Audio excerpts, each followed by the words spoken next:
Good afternoon, everybody, and welcome to the Takeup crossover with the two regular guys. What to do after the sale? Building loyalty. This is Ben Landesman with Lawson Screen and Digital Products. This is Deborah Sexton. This is Peter Walsh with M&R. Scott Ritter with the Decorated Apparel Expo. And you are listening to Two Regular Guys Podcast. Podcast. It's hosted by Terry Combs and Aaron Montgomery. A gift to the industry. I bet you expected to see Terry Combs and Aaron Montgomery, but instead you got me. This is Eric Campbell, and welcome again to another 100% bonus time episode of the Two Regular Guys and the Takeup. We have yet another topic that we just couldn't fit into the regular time slot, but we couldn't help but want to bring it to you anyway. You might know me as the producer of Two Regular Guys, or if you follow the Takeup, you might know me as the only face you get to see. But you can find me on erichcampbell.com. And for right now, let's go ahead and bring on the Two Regular Guys. Hey, there we go. All right. All right. Do we know what we're doing here? Yeah, so are we? I'm sorry, Eric. I was waiting for you to just keep on talking. No, man, this is you. This is where intro. where I usually say it's Monday, June 29th, 2020. I'm Terry Combs, and you can find me at terrycombs.com. And I'm Aaron Montgomery, and you can find me at oursuccessgroup.com. So today, Eric, the special edition, we're going to be talking about something that doesn't get enough attention. As you said, we've talked about that. In fact, I think, Terry, if I remember right, you were the one that brought up this topic. So we'll give you full credit there, sir. Mm-hmm. But a topic that I think needs more attention in general, service, that selling after the sale. So how to do it, what to do, do's and don'ts, all sorts of fun stuff. So should be a great discussion as usual. And looking forward to another bonus episode.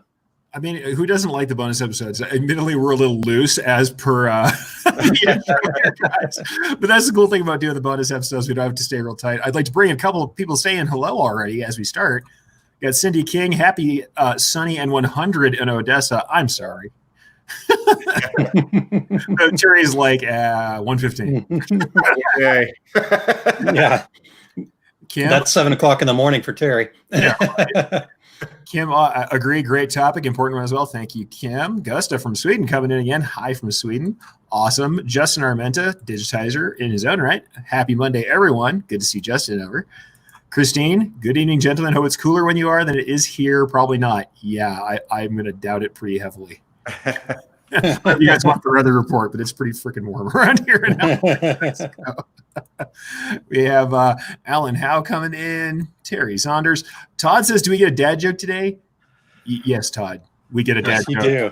Yes, you do. Because it's my dad joke, and you get the dad joke. Just we're almost there. Don't jump ahead. We even have a note that, hey, do you want to skip the dad joke? And Eric was like, no way.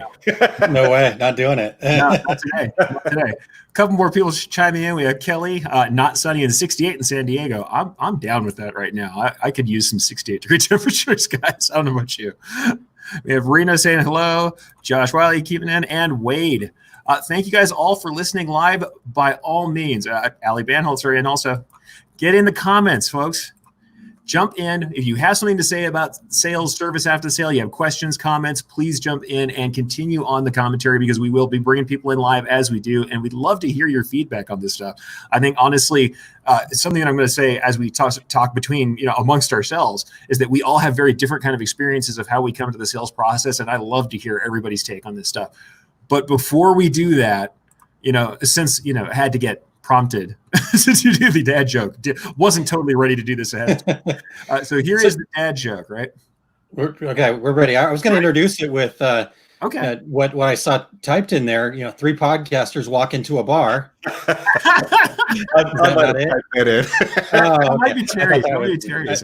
I'm kidding. All right. Sorry, he's a Eric. brilliant writer. I'm sure he'll come up with a punchline.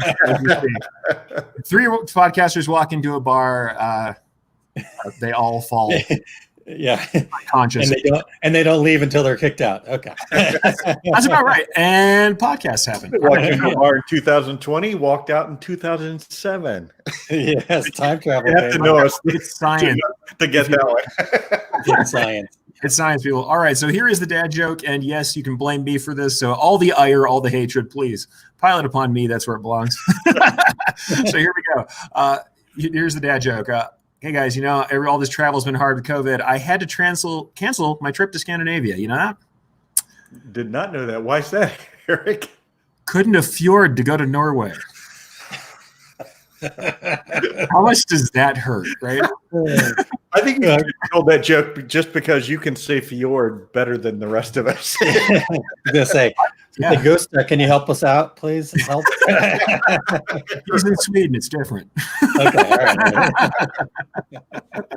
All right, folks. So without Real quick, Eric, Allison did say I was there when they walked into a bar at ThreadX. So it may have been your birthday as well, Eric. Just Let's say FYI. which bar and for how long. That might have happened a couple times. And apparently Gosa agrees. Oh. I'm going to assume you pronounce that the same everywhere. All right. So, all right, folks. Well, let's go ahead and start in the actual discussion, right? Let's talk about the topic at hand, sales afterwards. But here's the thing. I know we're often on the same page, but we have these very different experiences. I know a lot of what I've done is e-commerce company stores, stuff like that. And I mean, you guys have done more you've done equipment sales. I mean, I haven't really done, but I've done a lot of software sales, which is a different thing. But I think all of us, whether it's apparel decoration, if it's brick and mortar, it's e-commerce, that sales and work after the service is important. So let's start with like an obvious question. It's like, why do we even ask this? We know this is why the topic is here. Is the sale over once money exchanges hands and delivery is made? And I actually want to add to this. That was what was in the notes, but I'm adding to this on more than one level. What do we do order by order? And what do we do per customer? As far as like, what are we doing for follow-up and proactive marketing? And what do you guys think about that? Well, and let me jump in real quick and add to this because, when we say it's a sale over when money exchanges hands, 99.9% of the people are going to say absolutely not. Yeah. In reality, easily 90% of people out there, that's it. You never hear from them again. Yeah. So it's one of those things in a perfect world. Yeah, people are following up and continuing that relationship after the sale. Yeah. Does it happen in reality? Heck, I'm trying to get some work here done at my house, and I can't get a call back from someone who is out there promoting themselves to offer a service, getting them to call me back. I'm ready to give you money. Why are you not calling me? It's kind of the same thing. I'm ready to have a relationship with you as a company. How many times are we going to have this same discussion where we say, hey, when someone wants to give you money, remove friction between them and giving you money? I don't know how many episodes we can have that be part of the discussion. I have that same, I've had that same experience. For example, I've been wanting to put sprinklers in my lawn for several years now. And every year when it's time, after the winter's over, I kind of go through the routine. Unfortunately, there's only that I found 2 companies around here that do it, that have insurance. Unfortunately, it's not regulated. And both of them are just like Terry said, it's like, I can't even get somebody to call me back. I finally got a quote this last year and I had questions about it. And it's like, so, it definitely in the trades, Jeff had a comment here. I think that's with contractors everywhere. I can't get a call back either. And it does seem to be that way. I know when we remodeled our kitchen, the reason we went with the company we went with was because of the fact that they had somebody that was there to follow up, to answer our questions and help. But they weren't the cheapest. I'm not sure if they were the best. I mean, they did a good job. So, it all worked out just fine. But none of it, our decision-making process had nothing to do with a whole lot of things that it should have to do with. It had to do with the fact that the guy actually called us back and actually pretended at least like he cared about us and wanted to make sure we were happy. Talk about simple. I guess we're talking about before the sale, but still, I think it's all part of that big picture of having contact with your customer. Well, no, I think if there's a corollary here, whether it's before the sale or no matter how you come about this, being communicative and responsive is incredibly important. And I'm going to actually go another corollary off of that. If you're going to advertise a point of contact, whether this is social media or email or live chat or text, you have to check and answer that point of contact. Don't put it up if you're not there. It's totally okay for you to not have a live chat bot. If the thing never gets checked, or if you have a phone, if it's a phone, if you don't answer phone messages, just don't put the phone number up there. Have a quote form only, because even though it might be frustrating if somebody wants to call you on the phone, it's 10 times more frustrating to yell into the void. So I would say, usually people have phone, they'll have email. Email doesn't get answered. Forms even less. And then if they have some sort of other mechanism or social media, even one generation removed, how little that gets answered for some people. And it's like, I think that's a part of the problem. And here's the other thing. I want Terry to say this thing he put in the comments already, because I want to talk about it so bad. Talk about follow-up, Terry. Come on, hit me with this quote that everybody needs. What comment are you talking about? Why don't they call after the sale? Oh, okay. Well, yeah, because nobody wants to hear bad news. That's the thing. If you don't deal with the bad news, then what kind of reputation do you have? People think that dealing with bad news makes them have a worse reputation, but their ability to handle something that goes wrong is what builds trust, and it drives me nuts. And I know I know Aaron's going to talk about Jay Bear, but that's the. It makes perfect sense. It's the bad news you need to hear. I want to hear more bad news, because if you don't reach out to them, they're probably not going to tell you. They're just not going to buy from you.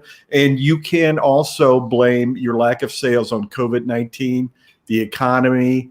People just don't want to buy T-shirts anymore. 1,000 other falsified reasons. So. Yeah. Well, that's the thing. A lot of people put the hustle in the first place. How would you know if any of that stuff is there? Yeah. And I love that Terry brought up the thing about Jay Barrett, and it is right. I mean, you do want to hear the bad news. That's the feedback you need to make your business better.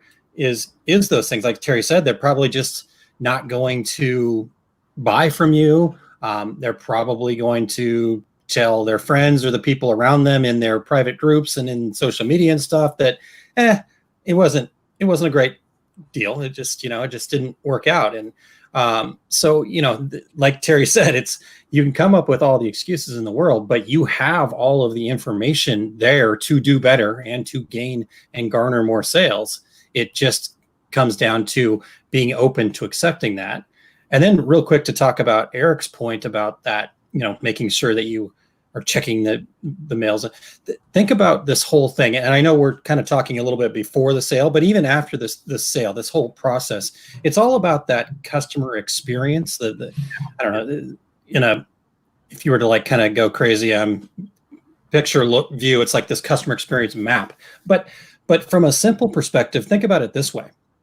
Why don't you go and pretend to be a customer of your company and go through that process and just, go search the website, go to your Google incognito window, so it doesn't hold any of your cookies or anything like that, and just say, hey, I'm looking to buy a embroidery patch, if that's what you sell, or something like that. And then search and go through that process, and maybe do some searching on social media and start there. And then, like you said, Erich, you get to that phone number and you're going to see something pop up and go, holy crap, I haven't had that phone number for 10 years. Or it's a Google Voice number I didn't even know, and it's not redirecting, or that email's old, or so you can do all this stuff. You can fix all this stuff yourself, but it takes that desire on the front end and on the top end. So if you're the owner, you have to be the one that makes this a priority in your company. If you're working in the company, you need to push that data up to your owners and things like that. But that whole experience of like, okay, how did this go? Where did it go? And what's kind of, like Erich said, we're back to it again. What's the friction points that we can eliminate here? And here's the thing about after the sale that I think strikes me. When you contact someone after the sale, it's kind of like what people say about, how do you know who your friends really are? It's what someone does for you when they don't have to. Yeah. When the sale is over and the money's in your hands, you don't, quote unquote, have to talk to the customer again. You don't have to. What you do for someone when you don't have to tells you how much you care about them. And I know everybody says to me, oh, you're going to get touchy-feely again and talk about caring about your customers. Yeah, I am, because it's the best differentiator we have is caring about the people who we're dealing with. And honestly, you can make it a colder experience if you're trying to say, "Hey, man, what am I supposed to do? Ask about their kids every time? Ask about their company picnic?" I'm like, maybe not, but let's just say on a totally cold, rational basis, I care about their success because their success makes them money, and that means they need more products, and I will get that money when they need it from me. If you want to take all the emotion out of it, which I don't suggest you do, it still matters to you how they're doing. It still matters to you how satisfied they are with your business. And like Aaron said, getting the bad news, and actually Aaron and Terry both kind of put this together in such a great way. It's like they don't want to get bad news, but then it's all about reputation. It's about branding. Branding is the entire experience with you. Why would you cut off a chance to craft the second half of that experience? You lose all of that kind of experience, and you lose the chance to do, like I said, to prove what are you about when you don't have to be in contact. Yeah, totally. All right. So real quick here, Martha says, is today Monday? And it is. So if you're playing along on the COVID calendar, it is still Monday. I actually like something Todd said to call Aaron out. Sounds like you found a niche and need to start a sprinkler company. That's cool. And it is indeed Monday. Trust me, it's Monday. Oh, it's definitely really Monday. If another call Everything back, about it is Monday.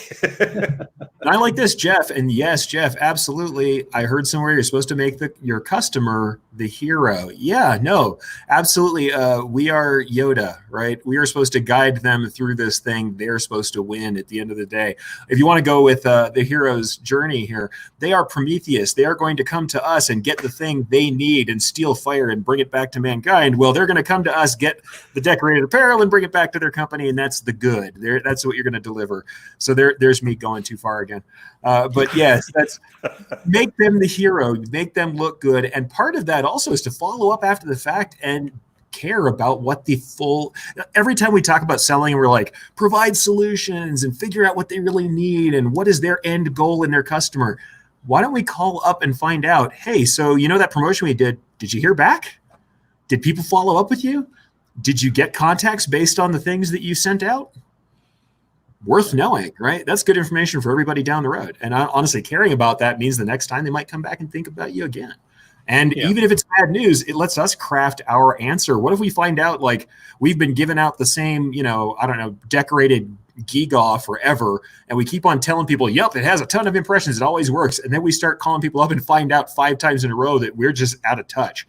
Well, it's good to know that. It's better to know that than to keep hawking the same things forever. Yeah. Well, and here's the, like you said, that you're not closing the circle if you don't make that contact after the sale. To, again, you start off by solving the problem. You're working together with them. You're doing all that. You kind of go all the way around. You deliver the products, but you haven't closed that circle to make sure that it is the right situation. That things worked out, and and that you get that feedback, so you can again continue to do little bits better each time. And that closing of the circle is what the key is to this whole thing in my mind, because from my perspective and all the years of all the different companies that I've been involved with, that when you look at the people that we've done business with and that are, I don't know, you could call them premier customers or whatever. Sure. Businesses want people that are going to come back over and over again, because it's way easier to have a customer that's a repeat customer than it is to try to train a new customer. So to have repeat customers that continue to do more and more business with you, the only way to kind of lock that in is to build that loyalty, build that, we were all there at ThreadX, and the one gentleman talking about raving fans, kind of get that point where they're a raving fan. And so that means you've got to close that circle and then take the feedback that you get from that. And instead of it going, the customer says, oh, this didn't, they deliver you bad news, this didn't work out well. Instead of you kind of saying, hey, there's some reasons for all this, blah, blah, blah, trying to explain yourself and being defensive. It should be, thank you very much for the feedback. How can, we're going to work to improve that. If you have any other suggestions, let me know.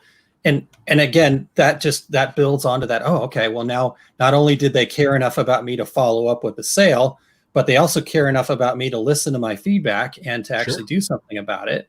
And so it just strengthens that relationship. I think Terry early on said something about relationships and getting that feedback. Terry, you tell a story about a situation where you found out where a customer was not coming back or not buying because of a way that the shirts were folded, maybe, if I remember. Yeah, that's that. And thanks for bringing that up here. And we had a fairly large bookstore customer, and I was at Jones and Mitchell Sportswear, where we sold exclusively in the college bookstore market.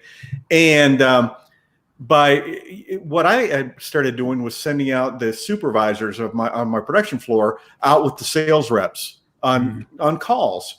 And so the sales rep and the supervisor, she was quality control supervisor, walked into the back room of this bookstore, very large bookstore at University of Kansas, and the buyer said, "Oh, we were just talking about not buying from you guys anymore."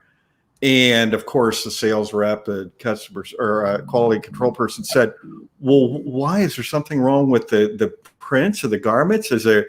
And they said, "Oh, well, it's just the people that work in the back. They get tired of opening your boxes and putting stuff on the shelf." Well, what does that mean? Well, our shelves are oddly shaped, and they have to refold all of your shirts to make them go on the shelf. And basically, everybody else was sending them shirts folded just the way they needed them, but not us. And by going out there and following up with that customer, they weren't picking up the phone saying, "Hey, can you help us out? Could you fold the shirts like this?" And that's going to make a difference for, in the way we do business. And I want to go back to that whole conflict conversation. We don't want to call because we don't want to hear bad news. That customer doesn't want conflict either. They're probably not going to pick up the phone and say, "Hey, listen, I wasn't very happy with what you've done for me." Well, what are they going to do? They're just going to walk away and find somebody else. So nobody wanted the conflict. By you initiating that call, they're going to say, "Well, yeah, while I have you on the phone, let me explain to you what happened on my end." So, it is a two-way street. And so part of it is we have to suck it up and make that phone call. The other part is they're not going to call us probably. And so we're never going to know. And back to my earlier point, we can blame the economy all we want, but it probably isn't the economy. Well, that makes me think too. Speaking of ThreatX, we talked about this. Jay Bear came up and said that 85% of people, millennials and younger, said that it's a struggle for them to want to pick up the phone at all. They have to work up the courage to pick up the phone. And I'm like in the oldest bracket of millennials, right? The very, very last year is me, right? I could be there. I'm in between. I remember card Terry, you and I just missed it. We just missed it. Yeah, just missed it. My position on the millennial scale is, you kids get off my lawn. What I'll say is I'm not a big phone guy either. I struggle myself. I just am not used to doing it. Most of the people I know, we all text. We don't pick up the phone. We don't call unless, like, if someone calls me, you're dying. You're on fire. If you're one of my friends and you call me, that's what's going on. Nobody's on the phone. So, I have that with my wife. It's like I despise the phone. If she calls me, it's like, "Is everything okay?" No, totally. That's where we land. I go, I was just driving. I'm like, "But I'm okay. All right." So for me, I look at this thing and I go, yeah, they're not only doing that, but it makes me think of a couple different things I heard pretty recently. Number one, somebody said to me when they were talking about everybody going through all these difficulties, they said, if you want to help somebody, when you tell them, "Hey, I'm here to help, tell me whatever way I can help," they're like, yeah, you put the burden on them to decide how much that you are actually willing to do. And so what you should do instead is go ahead and just help somebody. Look for something they need and do it. Now, we can't do that because we don't know what the customer needs. What we can do is exactly what Terry said. We take the burden off of them for selecting to conflict with us. We can say, "Hey, no conflict involved. I'm looking for this feedback. It's something I want." And in fact, what I've said to people, I do this on the other side. I do a software support now quite a lot, and I have several times in my career done software support. A portion of that is that when someone contacts me, even when it's bad news, the first thing I say is, thank you for reaching out with your feedback. Thank you for your feedback. It's something I need. Now, don't get me wrong. Are there times where I'm like, this person's an idiot? There is a short between the chair and the keyboard.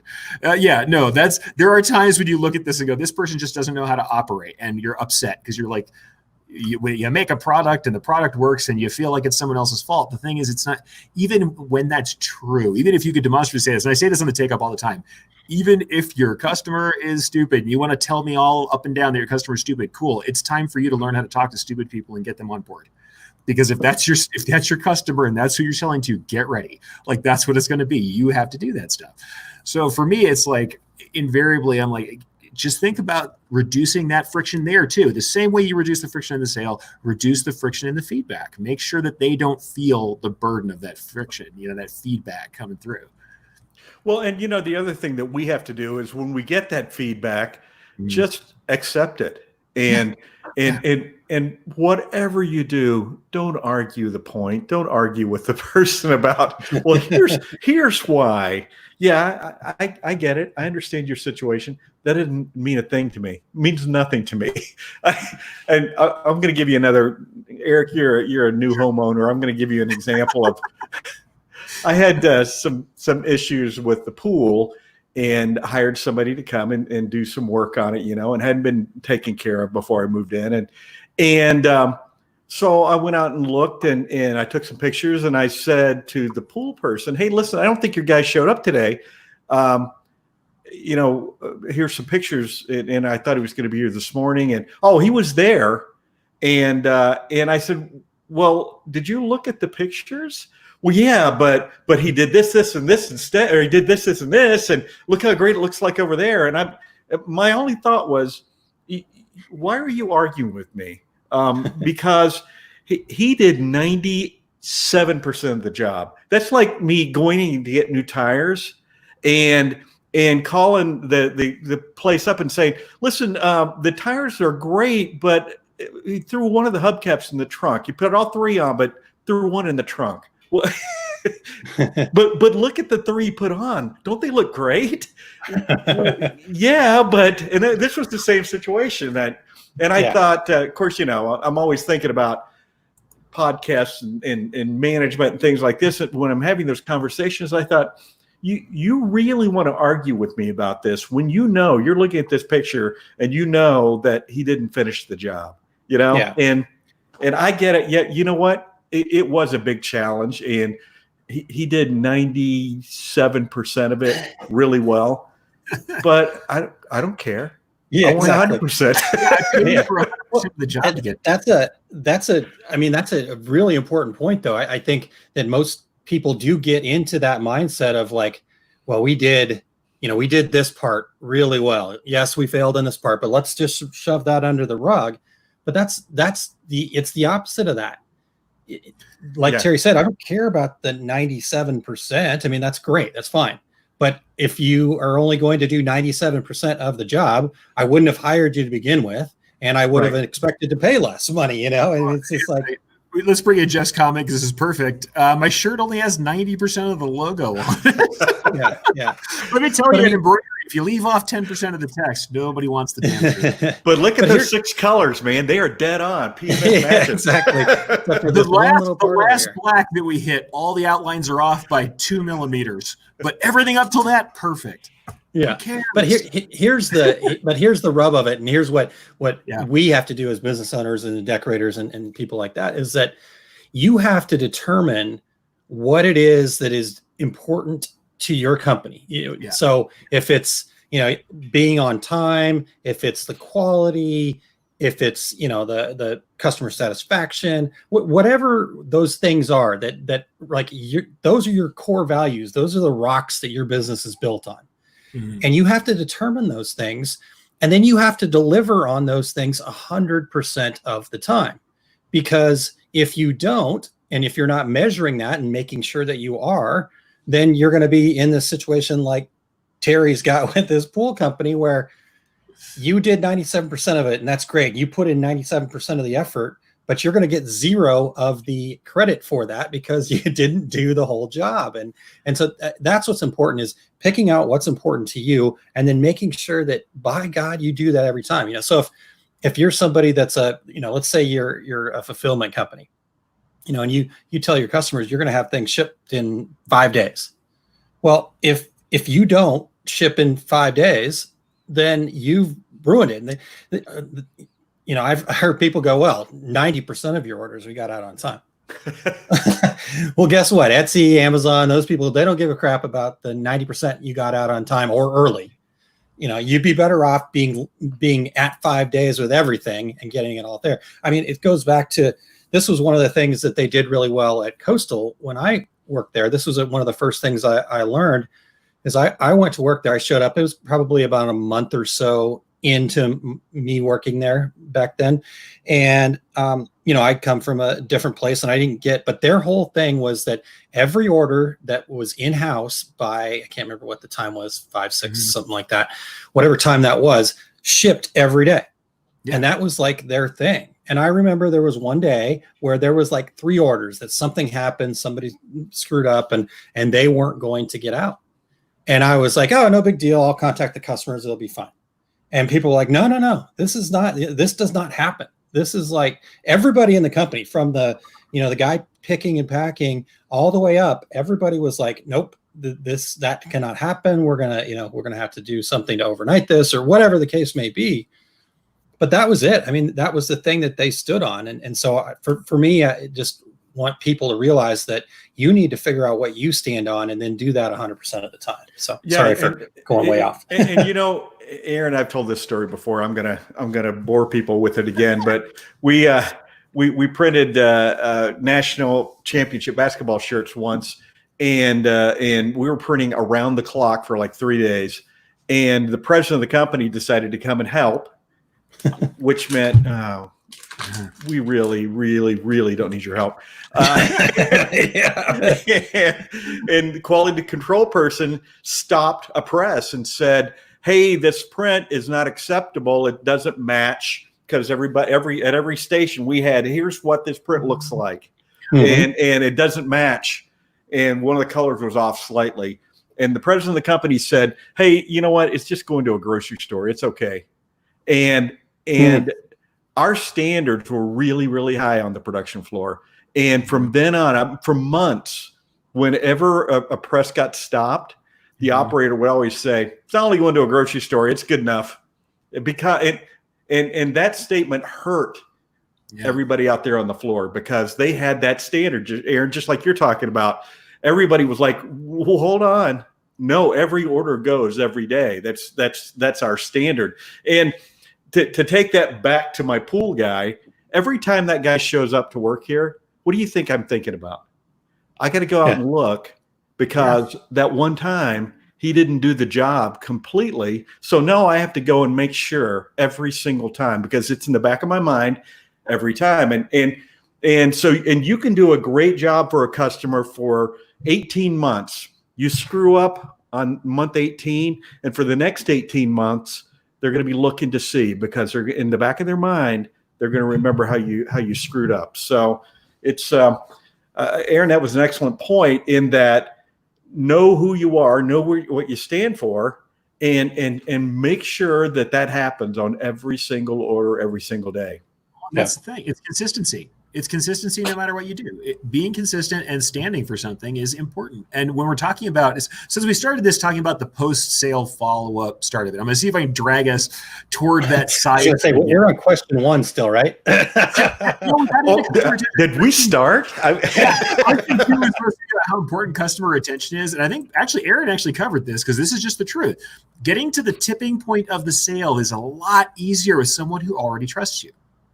If someone already trusts you and has already opened their wallet, getting to open the wallet the second time, way easier than that first time, because they already trust you. But here's one of the things, and actually like what Jeff said, He says, going that extra mile for somebody unhappy will turn them into your biggest fan 97% of the time. I don't know if it's 97% of the time. 100% of the time, it works 60% of the time. No, whatever.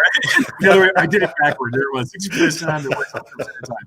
No, but here's the truth of the matter, though. I have had many times where we've messed something up, and how we handled it meant that the customer said, okay, yeah, they did mess something up. Like we did 20 orders with them. One of them was messed up. But once I brought that up, or they followed up with me and I found out what was going on and I asked them to remedy the situation, it got remedied. Maybe I might check the next order a little more carefully. But in my heart, I'm like, I know they're going to take care of it. If I know they're going to take care of it one way or another, then I'm less concerned because I can say, all right, yeah, there was a mess up. But as soon as I said something, there they were, they took care of it. And I think it's actually stronger because the thing is, when you start and you never do anything wrong, they can trust your track record, and that's awesome.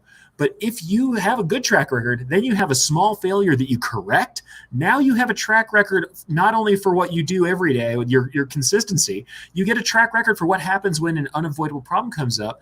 Now they know how you'll handle it. They don't have to question. There's never, man, they're always perfect. Wonder what happens if something terrible goes down. No, they're perfect. They do a great job almost all the time. And then when they failed, they cleaned up their mess. They made sure it was right. They took care of me. That's one of those things. I have gone with companies way more often knowing that, even though I've had more than one error, because I'll stop and say, hey, you know what? 9 out of 10 times they're great. 10th time we have a problem. But if I say something about the problem gets resolved immediately. You can't argue with that. That feels safe. And honestly, we're all operating from this need for us to kind of be safe and know that our risks are calculated and taken care of. And I'd say the way follow-up goes into that, the way retention goes into that, is that if we're proactive, we can solve problems before they happen or before people consider them to be problems. A lot of what happens with customers, they sit and grind on a thing because they don't want to contact you. They don't want to deal with the conflict, like Terry said. And they're like, man, this hat was ruined. I really needed that hat. I didn't have the hat to give the one team mom or whatever. I didn't have that thing that I needed. And it's really ticking me off. And it's like, they've done a good job and I don't want to call them out, but I really freaking needed that hat. And nobody said anything. And someone tucked it into the box. And I can't believe nobody looked at that or knew or did QA and found that stupid hat. I think they hit it on me. And then if you let that go for 20 days and then contact them, they've been sitting in the back of their head like, man, that really ticks me off. You know what? I'm not going to deal with these guys again. Whereas if you called them 2 days after the sale and said, hey, is there anything wrong? They went, yeah, you got this hat wrong in it. I got it. I'll fix it. We've cut it off right there. Or like we have with software or any other services that you're offering, if you contact them early or you go proactive and you have a follow-up, let's say like a customer journey or an automatic follow-up email that starts this process, you're on the spot immediately. And you can even answer questions ahead of time. You have questions that come in every time you send off garments, send an email that has those questions with the order, so that you answer them immediately. You're doing proactive follow-up. I mean, there's other ways to handle this, especially, like I said, e-commerce folks. If you have a problem where nobody ever finds your return policies, number one, find why your return policies are hidden. Number two, attach them to the email and make them bold and bright and have a big hierarchy of visual content to let people know what they need to know. If there's a constant problem like that, do proactive follow-up, and that helps your retention too. Don't hide anything. Hiding it never helps. It just means that the problems will fester, like I said. I'm exhausted now. They can't hear your thumbs up. As good as my rant. Nobody can hear my thumbs up there. Great radio, buddy. All right. Well, I mean, I think when you talk about that whole deal, you get into the, yes, it's about the after the sale, it's about the follow-up, but it does come down to, like you said, having a process. I mean, sure. If you are shipping things, you can get delivery receipts and that can show up. So if I ship something FedEx, I can actually have it give me a notice to say this was delivered, so I can make that follow-up right on that very day that it was delivered. When they're getting it out of the box, hey, did you get it? And because that does a couple things. A, it lets them know that you're as excited as they are, and so they're already, oh yeah, man, I'm excited. And then B, it also allows you to fix problems quicker and better and easier. So if FedEx said that thing was delivered, and you contact them and they're like, no, I don't got it. Well, you're going to have a heck of a lot better chance trying to track down that package if you're on the phone with FedEx immediately. But if it's a week later, that box is buried somewhere. I mean, it's buried, and FedEx is going to probably not be able to resolve it anytime soon. So, and that guy doesn't work here anymore. Right? I don't know where your box is. If you guys have noticed, I don't know if it's happening around here for sure, but FedEx and I can't remember if UPS is doing it too, but they're actually, because they're so buried right now, they're actually handing packages off to people in their own personal cars, these helpers that they've hired. And because they don't have the infrastructure to have these helpers have their own equipment to, log and all that other stuff, when FedEx proper hands it off to a helper, they're marking that as delivered. And then the guy in his own personal car is bringing it to your house. I was not aware of that. I didn't see that. I've heard of people doing it. I knew there were companies that were doing that. In fact, I remember, I think it was Walmart who was getting in trouble for sending people home with deliveries on their transit home, where they knew their route home and were doing that at one point. I think there was they were trying to save corporate dollars by having it be part of your route home. But actually, it does bring up a question. I don't know. I'd like to hear how you guys answer. This is actually a question that could get a little weird, could get a little hard to answer, from Todd from early on. He said, how is the best way to handle losses that are not our fault, like lost or damaged packages due to shippers? Not our fault, but we still want to provide the best service to the customer. I think that plays into this. I think for me, my first thing I do is suck it up and probably eat it myself. That's, because I remember when I was in the fraternity and sorority market, and there was some kind of a loss. I don't know if it was a lost package or a damaged package or whatever. I just remember talking to the person, the social chairman, about the situation, and I said, listen, you guys keep. They got part of the shipment. You guys keep it. We're going to credit you back for the entire thing, and she was very appreciative. And I remember thinking at the time, it's easier for us to take that loss than for that end customer to take that loss. And was it easy to do? No, but in the grand scheme of things, we did the right thing. So yeah, I think. Go ahead, Eric. You go ahead, man. So I agree with what Terry's saying here. Here's the deal: is if you're shipping something and you're shipping it, so I've got the order and I choose to ship it, and I choose FedEx and all that other stuff, then that's not on the customer. You chose it. So even though it's out of your hands, so to speak, that's still your responsibility, and therefore you have to be able to have some trust, and that's why there's insurance on these things, and then you're going to file a claim, and you're going to and all that other stuff. So just because it's left your building doesn't mean it's left your responsibility. I think that the only time I can see this being a difference is when somebody says, well, will you ship this on my account? And if you do that, then that's fine, but you have to also make sure your expectations are clear and say, okay, we're going to ship this on your account, but here's the deal: after it leaves our building, we can't take responsibility for that anymore. So if there's loss or damage, you'll have to file the claim on your own and do all that other stuff. Especially if it's not the way you would normally deliver something as well. Sure. But, I think honestly, but assigning blame, though, that's all well and good, and we're all in agreement. It was the fault of XYZ delivery company. In the end, the customer still didn't have the product, and that's the bottom line. It doesn't matter at that point whose fault it was. It's just not there. So if we're talking about being solutions providers, if we don't care about the solution just because something went wrong in the middle of it, then we're lying. We're not solutions providers. We're not trying to solve your problem if we don't care when the problem comes up. We pinpointed where it went wrong. That's as much we're going to do for you. Yeah. Super great. No, help out as best you can. I mean, don't get me wrong. If it's constantly happening, you need to look at your process or your shipper or whatever it is that's causing this to happen all the time.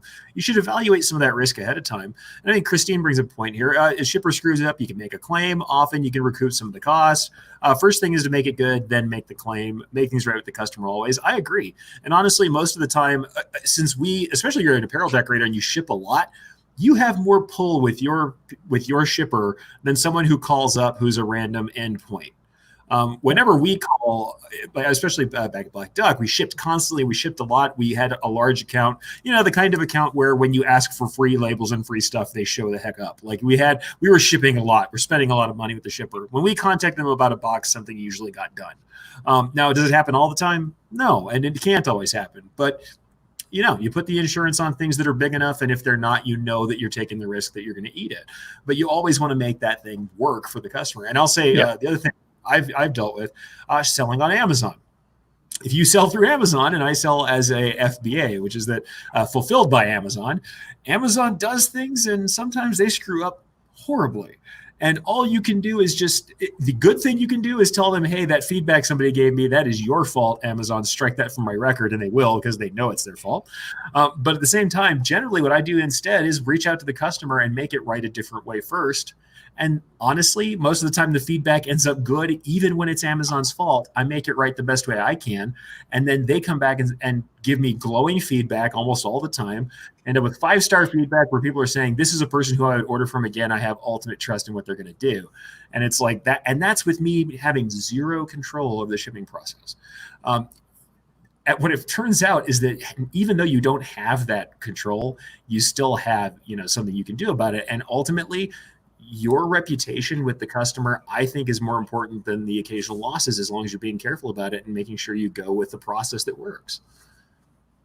When I was running production, I remember having situations where I'd reach out to, a supplier and say, hey, that 5 gallons of Kelly Green wasn't on the truck. And I really needed that. And when an hour later, my sales rep walks into the back door of the plant with a 5-gallon container of Kelly Green ink and puts it on my desk, that goes a long way. And somebody in the shipping department screwed up. Well, that sales rep bent over backwards to make sure he made it right. I'm sure his plan was not to have them mix up Kelly Green ink and put it in the back of his car and drive to my shop. But that's what keeps you coming back to a company like that. So remember this, folks. We just talked about retention being easier than acquisition, right? How much do you spend in actually acquiring a customer versus what you spend in making things right with a customer who's going to have an easier trip, like I said, over that tipping point for sales? You spend a lot acquiring a brand new customer and getting them to trust you. And especially if you think about what you spend over all the customers you don't acquire to get one out of that group, just to filter them down into the funnel and get one that's going to buy. Keeping a customer around who's someone who's going to buy for sure, much more worth it to me. I think people are looking at that cost and going, man, I can't afford that. I'm like, can you afford to replace that customer with prospecting until you got one more of an equal value? It's a question to ask yourself, Yeah. Well, I mean, you think about it this way. I mean, that is the to me, you guys know that I'm all about marketing and that kind of stuff. But I think deep down, though, really what I'm all about is because to me, all the traditional kind of marketing, like you said, you got funnels and bringing people in and do all that stuff. That's all well and good. But I'm personally most concerned about those people that made it through the funnel. And it is that customer service. It's that retention. It's that, can I sell more to the same people over and over again? And that all comes down to what you do on the customer service end of things, the follow-up, all of these things that we've been talking about. I mean, look at a company like, best example of this in my mind is, and if you haven't read his book, the Zappos guy, the guy that founded Zappos, and I just lost his Tony something. Mm-hmm. It totally spaced, but he wrote a book about the whole process of starting Zappos and all that stuff. And he made a decision early in his company that they would take any money that would have been dog-eared for marketing, whatever the rate that they had set aside for that. And instead of doing any marketing at all, and when they first started, they did zero marketing, they would take that money and put it into customer service and being, so free returns, so people would, go to Zappos and they would buy 7 pairs of shoes to try them on and then return 6 of them. And there you go. Thank you, Jeremy. Delivering Happiness. It's a great book. Totally worth the read. But that's the whole thought there. So you can look at that money you spend on quote unquote making it right I mean, they talked about stories where people would call in and ask them about where to order pizza and stuff like that, and they were just like, "Yep, that's part of what they do," And it's just like, we're here to help you. We're delivering happiness, and that was what they were all about. And so for us, when we start thinking, okay, these are all fun, cool stories, but to me, the point here is, okay, how do I use that as a small business or as a business that's looking at these things? How can I make those things right? And to me, I've always thought that customer service, being the best customer service company you can be, will equate to more profit. Now, will it? You have the issue and you resolve it. You're going to lose money on that sale, and people go, well, how's that profitable? Well, add that whole thing up. If you're trying to work at what the customer's lifetime value to you is, you fix that one problem. So if you're focused on each sale and making sure you make as much money on each sale as you can, you're going to fail, because you're not going to see the bigger picture of, okay, we lost money on that order, but there was a reason for it, and we built loyalty, and now now it just becomes easier and easier with that customer. So yeah, that's my take on it. I think it makes sense. I mean, ultimately, we're talking about the same thing here. I mean, we brought this in starting out with this kind of post-sale follow-up world. That's what we were looking at as the guiding topic, because we don't think people focus on that side of it. But what it really is a holistic attitude. It's, if we're talking about caring about the customer, we're talking about making sure that service is baked into everything we do. If we're talking about making things right, having a reputation, if we're talking about consistency, this goes through the whole process. I think that what we were kind of focusing on early on, starting out this topic, is that we don't always, as you said, Aaron, close the circle. We don't always close the circle and make sure that we're seeing it through the entire process. And actually, what I'll advance here, since we're kind of like, I think we're past questions now. I have more questions on this outline that are never going to get to the day, and I don't care. But so did we get to even number 2? I don't even know. We got past. Here's the thing. We talked about global stuff. We're past number 3. Where we have now is where we could talk about things like what's different now between what was there before. We could talk about immediate actions, and I'd love us to leave off with like some immediate actions people should take. But what I'd like to start before that is just say, if we're talking about this kind of post-sale thing, I think what I want to bring in is proactive contact of customers, not just as follow-up. Because I said earlier, like, are we talking about what we're doing order to order? That's the follow-up. That's chasing stuff down. That's making sure the customer knows what's going on, or what we know what happened with an order. What about in the customer lifetime? What about reaching out proactively when there's no sale on the table at all? I think that's a valuable thing to do, and that we should be looking over our customer list and occasionally just hitting people up. I mean, if we've got customers that are good and we know they're good and we haven't heard from them in months, and we usually do, I think we should know that. We should be tracking that, and we should call them up. We should go ahead and give them a contact. Have a touch. Go out there and say, hey, right now, or especially right now, a lot of businesses in your segment are having a hard time right now. Is there anything we can do? Or say, here's something that we've thought of that we have been doing with other businesses. Might this be something you're interested in? There is something to proactively reaching out. Yeah. Well, I mean, when you're talking about all of this stuff, you're proactively reaching out, all this other stuff. I mean, I think a lot of this is going to depend on A, what you're selling, and B, what your customers look like and all that other stuff. But the overall theme here is going to be the same no matter what you're selling, no matter whether you're the pool guy or the kitchen remodel guy, or you're selling, e-commerce, or you're, selling to teams. I mean, each of those is going to be handled a little bit differently, because there are different points in between and things like that. But at the same time, the overall theory of what's important is it is important to make sure that you build a relationship.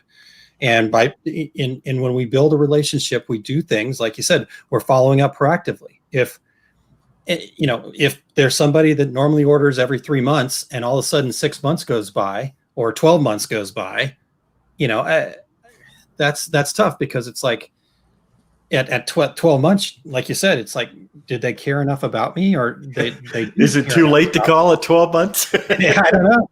But here's, what should be happening though, is you should be thinking about your business as a whole, what's important to you, and then setting those things in place. If you've got people that are on cycles, then make sure that you get a CRM, a customer relations manager. There's plenty of them out there that are free. You can go use HubSpot. Plenty of opportunities to put a spreadsheet together for that matter and just sort it by date or something. Whatever it is, put a process in place. Jeremy mentioned earlier in one of the comments here about, setting some of the automation for follow-up and Shopify having a ton of cool automation features. So you can automate a lot of this. But again, you have to step back from it enough and kind of draw out what this map is of what is going to be important for you and your customers throughout this process. So yeah, that proactive following up, that,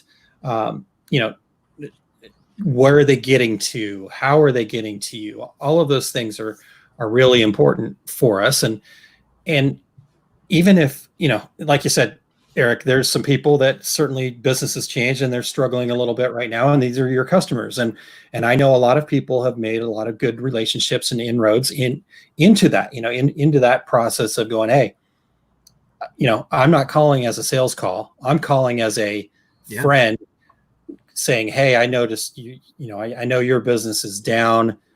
And like you said, you mentioned that thing earlier about going, what can I do to help? Now that just puts the burden on them. So how do you flip that? You have to do a little research. You have to kind of go, okay, why is their business down? Start thinking, and then just come at them with, how's everything going? Is there anything I can do to help? Here's some thoughts I had, if you're interested, and then kind of go from there. So, and Aaron, I think you have to have structure to it, like you're saying, because I had a buddy who was a sales rep at a Harley dealership. And part of their sales structure was 2 weeks after that person took delivery of that Harley, the sales rep had to call and say, how much are you loving that Harley? And he said, I didn't get my commission until I made that phone call 2 weeks after the sale. And yeah, I mean, that's a forced situation. He's absolutely going to call, but there was also structure to it, because if you don't have the structure and you have good intentions of making that phone call, you're probably not going to do it, because we all get busy. And what's the easiest thing to push off? That follow up. He's probably happy. I'm gonna do all these other things that are piled up on my desk. Yeah. Look at it, multiple legal pads. Yeah, you don't want to see my desk over here. That's what when we were at ThreadX, we were listening to Jay Baer. That's the thing he was saying when he was talking about Hug Your Haters, his book, is that most people aren't going to contact you. Everybody says, oh yeah, no news is good news. No news is good news, and bad news and medium news, and anyone who just doesn't have the time or the effort who wants to talk to you actively. So really, it's like I always tell people, there's A's and F's. The people who reach out to you are A's and F's, right? It's A's, people who are absolutely super pleased with what you've did. They're so pleased that they have gotten beyond that level where they feel like they have to tell you about it. And F's, people who are so mad that they are completely angry and want to vent it at you. Maybe you get that. You don't get a lot of C's, but you need to hear from the C's. These the B's too, yeah. Yeah, you don't get the C's and the B's. You don't get to find out what's going on. Also, you may find out that it can be heartening. You might call a bunch of people and find out that you really are doing well, and you just get a bunch of good, pats on the back. Awesome. Pat on the back helps out. Who cares? Like that's a great scenario that's going to happen. Otherwise, you're going to find out some stuff you need to work on. But that means the next time you do the round of calls, if you've improved, then there comes your pat on the back then. I mean, ultimately, this is something that we need to do. We don't just want to hear A's and F's because they skew what we do no matter what direction we go. We want to hear the breadth of what's going on. So, yeah. And here's the thing too, is if we're talking about that whole not wanting to hear bad news, is don't worry about the bad news. You got to take the feedback and you got to do something about the feedback. You got to accept the feedback. Sure. But sometimes it's just not. I mean, it just sometimes things happen, and that's okay. Mm-hmm. And don't worry about, if you're getting bad news, that doesn't mean your business is going to fail. I mean, I've seen some really terrible businesses stay in business for a really long time. Well, on top of it, there are unreasonable people. They exist. The thing is, if you stop looking feedback. No, totally. You're right. I mean, if you stop looking for feedback for fear of the unreasonable people, or you decide that everyone's unreasonable, that's not a good work out. Every one of my customers is unreasonable. You ever have a friend? That's probably you. It's that friend who constantly has relationship problems, and you're like, the one common denominator in all these breakups, that's you, buddy. I think maybe it might be you. You ever think it's you? Well, if all of your customers in my relationship now, so just everybody who's you know how it is, because they're just like, I've had that happen in business too. They're like, all of my customers are stupid. They all want too much. They all want us to deliver too soon. And I'm like, every single one of them wants something that no one else is giving, and they're all just you're put upon. That's it. Might be that the industry has moved on beyond you. You need to wake up and stick your head up above the stream of what's going on for a minute and look at the world. Because if you stay bunkered down all the time and just believe you're doing it right, things can pass you by. Right. That a lot in the garment decoration industry. People who are just like, I haven't, and for both directions, I haven't changed my prices in 10 years, so they're not making enough money, and I haven't changed how I do anything in 10 years, so they're behind the times. Training. Yeah. Seriously. Can't find that silk anymore. I can't find any Ruthie lifts to cut today. Okay, I do have to tell you that I had someone call me up about a machine this past week, and their company name was something silkscreen, and I stopped and I said, you might be the last company in America with the name silkscreen in your name. And he started laughing, and he goes, people say that to me all the time. At the same time, if you own that the right way, I'm almost like, you might pull that off. Well, my first thought was, well, you've been doing this for 40 years. It's like, was your first job for Amalgamated Spats? What the heck? And now everybody go look up Spats. Since I had You've already had to Google several things that you've said here today, Eric. So I'm just, I actually heard it earlier. I think that was a comment earlier on. I think Todd actually said I had to Google that joke, Eric. Yeah, I still have to Google the joke after we're done here. So hang out with me long enough. I know I also referenced Prometheus, so everybody wants to get on the Google and learn some stuff today, guys. No, that's just because too much education with nowhere to go. That's that's what happens when you do that, folks. No, anyway, Eric's the smartest digitizer I know. He knows 5 digitizers. Maybe. Yeah. There we go. Jeff Filler says, I'm looking for someone who makes custom spats, And Eric said spats. I did. I said spats. I'm actually wearing spats, but I can't show you because I'm not wearing pants. Yeah. Don't look at everything we talk about Google. All right. Well, let's go ahead. We are now in bonus time on the bonus time show. And Christine, to get her credit, understood all my references. Thank you. So bonus time in bonus time. Let's go ahead and take this down to one last lightning round question for everybody. I want this to be the final takeaway from you guys. One thing you want customers or these listeners to keep in mind, one touchstone about the about the follow-up. No cover up. Sorry, I've been in a lot of apparel decoration shops where we take the bad shirt and you put them in the middle of the stack. Cover up. No, we're talking about the take-up. And the take-up here is our final takeaway. What do we want to talk about, like follow-ups? What's the touchstone, and what's one action you think people should take today? I'll jump in and say it is very, very difficult to make those follow-up calls if you haven't been doing it. It gets easier and it gets easier, and it gets to the point where you look forward to doing it. So suck it up, and you don't have to spend the day doing it. Make a couple of calls every day, and as I said, once you start doing it, it gets easier to do, and because your business gets tighter and operating better once you start making those calls. That is awesome. I'm going to actually put you on the spot one more time, Terry. What kind of time frame was your follow-up call? Like from an order, what was your follow-up call? I like to call within a week of taking delivery. It depends on what the product is. I'm talking mainly about equipment, because if I call sooner than that on equipment, they may not have even set it up yet. That's true. Okay, cool. So Aaron, one touch. All right. takeaway, one action. What do you got? Can it be more than one? All right. I know. I've Have got you not ever heard this show before? Items, bonus first time, long time. We give more. All right. So no, I actually was just writing out a quick list so I could be quick with it. But real lightning round. The lightning round here, yeah. So for me, there's 4, maybe 5 things. We'll see how this goes. But we talked about all these things, so just more of an overview here. Know who you are and who you're going to be. Just get that it's set in stone as you can be, and just own that. Become that. That's your core values, and make that part of who you are. So that's first thing. Second thing, make sure that you go and follow that whole customer journey. Whatever you want to call it. It doesn't have to be. People go, oh, user experience, customer journey. That's just for the big guys. No, baloney. That's for everybody. You call it whatever the heck you want to call it.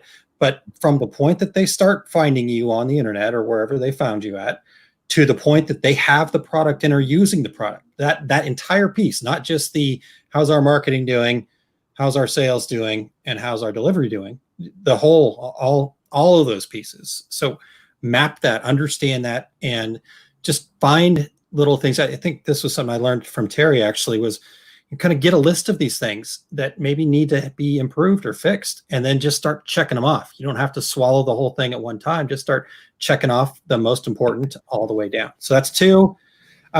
3, and this is something that I didn't actually talk about, but as we talked about Jay Bear and some of the things he said, one of the things that stood out to me from his talk at ThreatX, and just I've always kind of believed this myself, but never really put a phrase to it like this, but your response, your speed of response, that's a choice. So even if you don't have the answers, it's better to respond immediately and then let the customer know what you're going to do, and then be about that, because like Erich said, it's that, grinding on it, that, God, I'm thinking about it more, and now more is happening. And then, they're getting themselves worked up, and even if it's, 5-10 minutes, it's like, if they are sending you a chat or email, to me, everybody always talks about, emails and how we're overloaded and stuff like that. I live in my email box, and I know sometimes that distracts me, but to me, it's important that in a customer service role, business, that I'm responding right away, even if I don't have an answer yet. It's a quick response, and then figuring it out, and then getting back and following up. So that's number 3. Number 4 is under promise and over deliver, meaning make sure you set your expectations as something that you 100% know that you can do. We talked about the fact that 97% just isn't good enough. It seems like it should be good enough, but it's not good enough. So if you can't say for 100% certainty that I can get this thing done, whatever your thing is, 100% of the time, then don't set that as an expectation. So if you're saying, okay, I'm going to turn this around in 3 days, but there may be a few that end up being 5 days. Well, tell people your lead time's 5 days then, and then deliver most of them in 3 days. So under promise and then over deliver. So those are no one's ever going to complain if you say it's going to be ready on Thursday and you deliver it on Tuesday. No one ever. So that rare crank, because I've had that never guy come in and be like, I wasn't expecting it till tomorrow. Shake it off. Like, it's just not. It's cool. not. I'll hold on to that for you then. No problem. Seriously, next time I'll hold on to delivery date. That guy's easy to manage. The rest of them, they're hard. Yeah. So there we go. That's 4. I said maybe 5, but I'm gonna. All right. Well, then I'll say a couple different things. Number one, I want to agree, because as Jeremy says here, 100% Aaron, very good rundown, sir. Love that. And actually something else Alan brought in, I like this one too. If you haven't followed up and you think it's been too long, call anyway, take your lumps and make it right. That is such a good way to put it, guys. Take your lumps.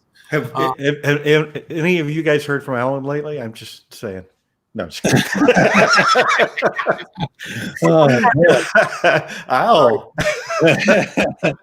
But no, it's better to take your lumps because the truth of the matter is that also it's transitory. This stuff doesn't last forever. Do you remember in 2015 the angry customer? Anybody have a customer so angry in 2015 that it's bothering you right now? Mostly no. I mean, you might have a couple standouts over your career, not much. The only one I remember threw a hat at me. On that one I remembered because that was just shocking. The couple that I remember Had the hat covered. Yeah, Gary and I had a guy wheel a machine back into a trade show and try to get in a fight with us. So that was fun. That's right. Of course, your career. I've got You one can talk top- about it because there's a TJET days, and that company is no longer in business. Well, there was probably a product to answer. All right. So look, I'll go and say what the other things I wanted to bring up were one of the things we said earlier. We talked about how there's that grinding. A good way to put this, and it's something that's kind of in the software world. You hear this term FUD: fear, uncertainty, and doubt. This is what we're fighting all the time with our customers: fear, uncertainty, and doubt. We want to put their fears aside. We want to assuage their fears, make sure that they feel good. They feel like they're not making a risk. If they have uncertainty, well, we want to communicate clearly and get that uncertainty handled. And doubt, we want them to understand that there's nothing to doubt, that we are going to take care of things. Part of how we do that, on the lead end, we set expectations. In the middle, we actually produce and have a process that is reliable and consistent. And in the end, we have follow-up and we make things right. If we get these three sections right, you're going to banish the FUD. You will banish the fear, the uncertainty, and doubt, and you're going to gain that reputation. And frankly, it's not that hard. Most of us are doing a great portion of it all the time. You know, most of us are doing the largest part of it because I feel like anybody who's stayed in business for any period of time, you folks, you already have done the minimum basis, which is making sure your product's good enough to sell and delivering. If we want to get better than that, all we want to do is keep tightening it up. And actually, like I said, Terry was right about this. Aaron kind of brought that back again. You do these modest kind of goals. And this is what I'll say, another little three-letter term if you want it, MUG. And it's modest usable gains. And this is something that, no, not sublimated mugs, though you could do it there. And it's something that Brian Bailey, creator of Brilliance, you guys know I'm in the Brilliant Studios. It's on our whiteboard here. MUG, modest usable gains. If you're just trying to grind and you don't know where to go, set that modest goal and get it done. Modest usable gains, something that is useful to you that will make the process better. And it's also, there's techniques like this all over the place. I know in Japanese business, they do it too, where it's just this constant grind of one more little thing, make it better every day. And they just keep on moving those cards. And that's what I want everybody to think of with this. This doesn't mean we go whole hog into always doing follow-up, always being awesome, answering somebody's questions about where to go get pizza. It doesn't mean you do everything immediately or you turn into Zappos. What it means is you look where these weaknesses are and you work on them. You start following up a little bit. You will become the company that follows up all the time. And I'm glad Terry said this because I'm one of those people. It took me forever to get okay with follow-up and support. It took me forever to get past this idea, especially because I came really early on. I came from a company where that blame game internally was strong. People were constantly trying to hit each other with who did what. But to the customer, no one cares. To the customer, you are a monolith. You are one solid mass, and in comes money and out comes product, and they don't care about your inner workings. So honestly, to them, it doesn't matter the same way it might to you what's going on departmentally. Just get out there, start answering questions. I will say as immediate actions for me, look at a possibility for CRM. Now, I'm not saying you have to go and get some big program, whatever. It could be spreadsheets like we talked about. Heck, it could be a notepad if you have to. If you don't have that many clients, it might be enough to write them down and leaf through the thing.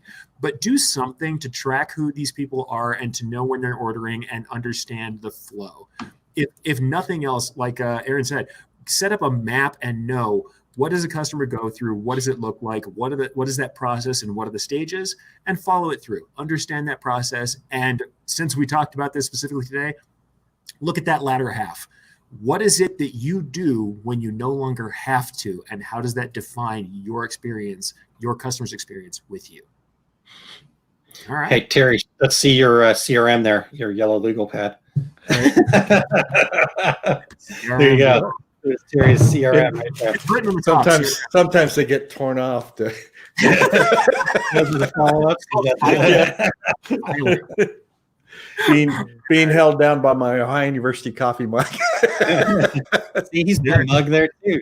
He's got a mug, modest usable. I got a mug. Yeah, I had no idea, but No idea. Your reminder all the time. All right, folks. With that, I think we're going to go ahead and sign off. So, as we usually sign off here, we don't have another bonus episode planned yet, but if we have another topic like this could happen again, folks. I can't promise. I'd say there's still 3 more questions, I think. So there's technically some more questions, but I think we're probably going to end up having to do a big recap on all this stuff because I feel like that's not like us. There's this distinct feeling I have that there's a process map kind of episode coming up here at some point because we've hit this over and over, this idea of the overall process map and what it means and consistency. And I think there may be something there, folks. Yeah. One of the things in that I've discovered, and my wife hates me for it because I've covered our spare bedroom with you can, for $15 off of Amazon, you can get this whiteboard sticker material. And seriously, I mean, I've got it on my wall over here. And as these things come up, and you want to look at, okay, what's the process? Yeah. And just it is just a map. It's like a brain dump mind map thing, and it's really really valuable, super valuable. So I think that might be it, folks. But in any case, we're going to go ahead and call it for the day. I think I can't thank myself as the show producer because that's go ahead though, man. I'd really like to just thank me for being so awesome. All right. So with that, guys, next week we're going to be having a normal show. But right now, let's go to Friday. Friday, we're talking with Warren Warbit about sales in the real world. And Aaron, I think you probably know more about what's going on there than we do because this is your contact this time around. Yeah. Warren's going to be talking to us just like I said about sales. So might be some good follow-up information to this even, and just talking about what's different, how you can differentiate yourself. This is probably more of a salesperson for salespeople kind of conversation, but I think even if you're not technically a salesperson, if you have somebody that's doing that for you, or it is your job, but it's not really something that you're comfortable with, I think you're going to be able to take some tips out of this. As like, this is kind of like coming from the guy that can probably sell ice cubes to Eskimos kind of thing. Well, it's like I always say about any of these topics, folks. Knowing, even if you're not the person who does the thing, knowing how to talk to the person that does makes you a better part of that process always. So it's the same thing when I talk about digitizing and teaching digitizing. Some people say I'm never going to digitize. Knowing how it's done and why you do it in any process means you can talk to the person who's actually doing the work a lot more efficiently. Exactly. All right, guys. Until then, I'm Terry Combs. He's Eric Campbell. He's Aaron Montgomery. And we are the 2 regular guys and one irregular guy. And the Takeup. Oh. I'm not the Takeup, though. Thank you for being with us on the Takeup, guys. And we can't wait to see you this Friday on the 2 Regular Guys. Thank you for listening to 2 Regular Guys. Check out our website at 2regularguys.com. That's the number 2, regularguys.com. You can also interact with us over at our Facebook page, facebook.com/2regularguys, or send us a tweet, twitter.com/2regularguys. And we have a YouTube page. You can find all that from our website, 2regularguys.com. Thanks for tuning in, and we look forward to spending some time with you again next week.